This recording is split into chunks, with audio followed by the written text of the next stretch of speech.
Hello again. For my artifact, I chose to create a work session type PD called Personalizing Calkins Units of Study. So the nice thing about this is that it can be adapted easily for any grade or range of grades between kindergarten and eighth grade, depending on the audience and the need. It could also be something that is a district-wide PD. It could be just a certain school or a small group of teachers, or it could even just be used one-on-one with just one teacher that I was coaching at a time. It also could incorporate any of the pillars of the thinking strategies.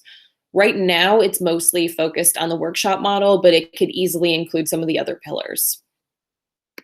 So I always like to start with my learning goals. So the overall purpose of this is to be able to plan a Calkins Units of Study workshop, also gain strategies for personalizing instruction to meet the needs of students, and then to understand how to effectively backwards plan an entire Calkins reading unit. So I always like to start by getting to know my audience a little bit. This is good to do with teachers, but it's also good to do with students before you get into teaching them something. So I would ask any teachers that I was coaching what their experience with Calkins currently is. Have they used it before? Did they use it a lot? Is this their first time using it? Just to kind of have a gauge and just how much depth I need to go into, or if I could skip on past some parts that they might not need. And then I also like to know what questions they currently have so that I can make sure that by the end of the work session, I've answered all those questions or helped them find an answer to their question. I always like to ground my work sessions in the why. So why are we doing this? Why are we using Calkins, and why is a reading workshop so important? So I pulled this quote out of one of the guides, A Guide to the Reading Workshop. This is the middle school version, but it talks a lot about just the idea of predictability and why students need that in the workshop model. Then we would get into the first part. So we would start small, just planning one singular workshop and seeing what of those Calkins elements is absolutely necessary, and then what parts could we personalize? Could we make our own? Could we, personalize to our students? So what I would have teachers do would be to look at just one lesson from a Calkins unit. So I have a lesson from the kindergarten superpowers reading unit linked here. So we could just use that as a model. And basically, you would take one of these two templates. My middle school mind likes this one, but I know a lot of other people like the workshop model, the round representation. So they could choose either one. And from this lesson, they would pull out those parts of the workshop that are absolutely necessary. What are the things that we really shouldn't change? And so in my notes, I have some of that written out. Basically, in this specific lesson, students are learning to use the pointer power as they're reading, and they're also learning to reread. So it's really important that we name and identify that skill. It's also really important that students get plenty of time during composing time to practice those skills. And then also we should be supporting that work with small groups, whether that is reteaching that skill, adding a new strategy, something to help the students who need more. And then there's some sort of share out at the end where we get to show that new skill that we've learned. However, there's also a lot of parts that we can personalize. So once we have a template with our lesson in it, and we've named kind of the most important parts, we can start talking about, well, what parts could be personalized? And so I would kind of leave this up to teachers to start noticing, well, the independent work doesn't necessarily have to start with students practicing using their pointer power in their book boxes. It could be that they partner up with somebody and they go around the room and they use their pointer power. So it's not necessarily important that they practice that skill the same way that the book says it. It's just important that they are practicing that skill in a variety of ways. Teachers will also notice that the conferring in the small groups will definitely be the most personalized part, because there's students are going to need all different types of supports. So the book provides a few different examples of small groups, but that might not necessarily fit students' needs. And the same thing goes with the catch. So students might not be ready for the reread power yet. Maybe they need that in the second half of the work time, or maybe they need to save that for another day because they're not quite there. Maybe they're all really struggling with the pointer power.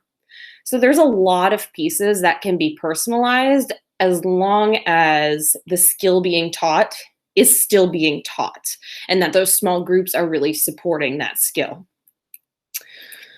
So I think one of the biggest places where we do get to personalize is small groups and conferring, because this is really where we are identifying what our students sitting in front of us need.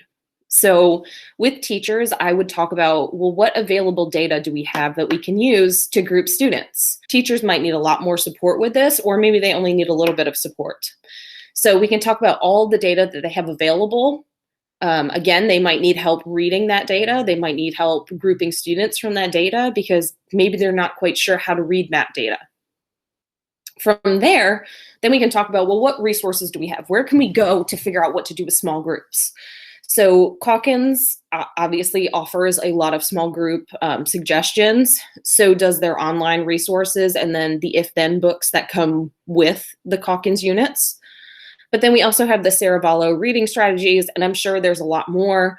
But again, this is something that we could elaborate on if needed. If the teacher needs more support in that area, I can go more in depth with this.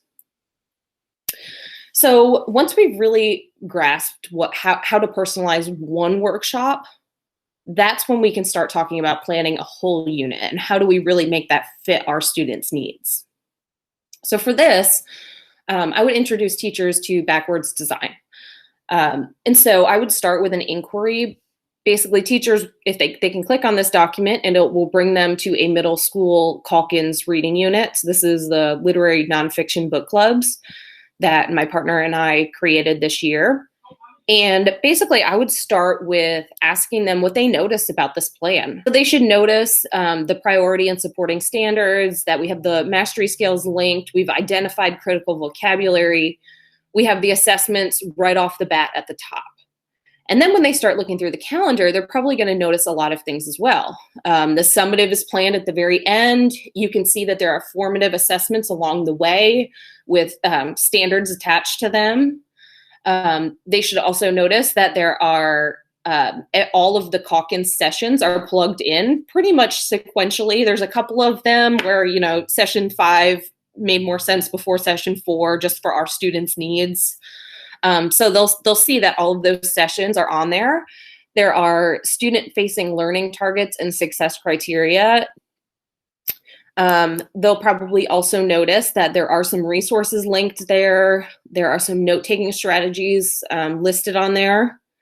And then there's also some additional lessons that are not from the Calkins books, because there's some background knowledge that our students needed that just wasn't in this Calkins session. So we went and added a few lessons.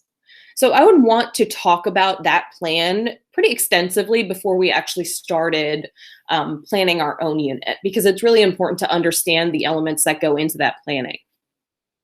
And from there, then I would have teachers bring out their own Calkins book for a reading unit that they're planning.